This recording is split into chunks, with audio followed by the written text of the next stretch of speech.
ABN వీక్షకులకి పేరు పేరు నమస్కారం. అస్సలాము అలైకుం. మేడం, రాజకీయాల్లో హుందాతనం ఉండాలి. హుందాతనం లేనివాడు రాజకీయాల్లో ఉంటే ఇలాగే ఉండిద్ది. జగన్మోహన్ రెడ్డి రాజకీయం అంటే ప్రజాస్వామ్యం అనుకోట్లా, రాజకీయం అంటే రాజరికం అనుకుంటున్నాడు.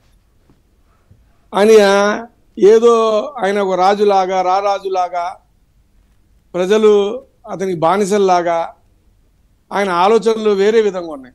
వాస్తవానికి ఆయన ఘోర పరాజయాన్ని మూట కట్టుకున్నారు. దాన్ని హుందాతనంగా ఆయన స్వీకరించి ప్రజలు ఎందుకు అతన్ని చీకొట్టారో, అతన్ని విస్మరించారో దాన్ని చక్కదిద్దుకునే బాధ్యతలో పడాలి తప్ప ఎంతసేపటికి ప్రజల్ని శాపనార్థాలు పెట్టడం, లేకపోతే విపక్షాలు శాపనార్థాలు పెట్టడం, లేకపోతే వాళ్ళు నాకు ఓట్లు వేయలేదు వీళ్ళు ఓట్లు వేయలేదు అని అనటం అనేది అది రాజకీయంలో అది సరైన పద్ధతి కాదు. ముఖ్యంగా జగన్మోహన్ రెడ్డి గారు ఈజీ గోయింగ్ పాలిటిక్స్ చేస్తారు. ఆయన కష్టపడే పని ఏది తీసుకోడు. ఎంతసేపటికి ఆయనకి లాభం చేకూర్చే టైంకి వచ్చి కూర్చుంటాడు తప్ప ఆయన్ని ఎక్కడైనా కష్టం ఉంటే ఆ కష్టాన్ని తన భుజాల మీద వేసుకొని ముందుకు నడపాలనేది అతనికి ఆలోచన, ఆ పద్ధతి ఆయనకి లేదు.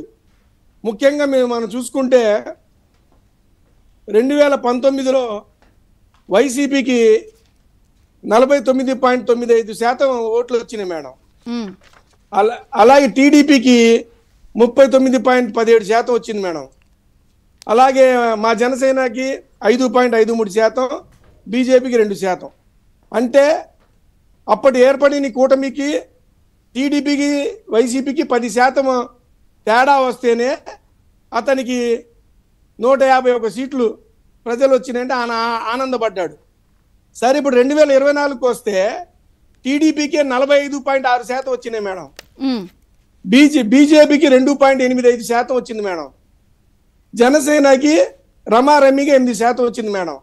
అంటే కూటమిగా పోటీ చేస్తే మాకు 56.44%, అలాగే వైసీపీకి 39.37%.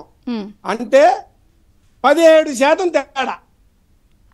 అరే జగన్మోహన్ రెడ్డి నాయన, నువ్వు అర్థం చేసుకోవాలి. 10% తేడా వస్తేనే నీకు 151 సీట్లు వచ్చినాయి. 17% తేడా ప్రజలు నిన్ను చీకొట్టి కూటమికి బలపరిస్తే నీకు 11 సీట్లు వచ్చినాయి. అక్కడ వ్యత్యాసం